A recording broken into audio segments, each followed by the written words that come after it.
homme est toujours poursuivi pour le meurtre de la petite Maëlys et celui du caporal Noyer, mais il devrait être aussi question d'agression sexuelle sur une petite cousine de Nordal-Lelandais.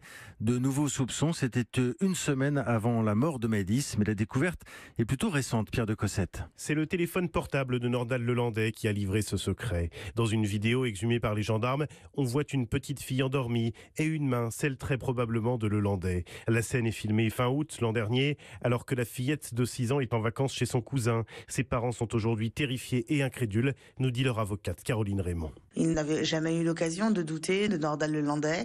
Pour le meurtre de Maëlys, c'était quelque chose qui était extra-familial. Pour l'assassinat de Arthur Noyer, c'était encore une fois quelque chose d'extra-familial.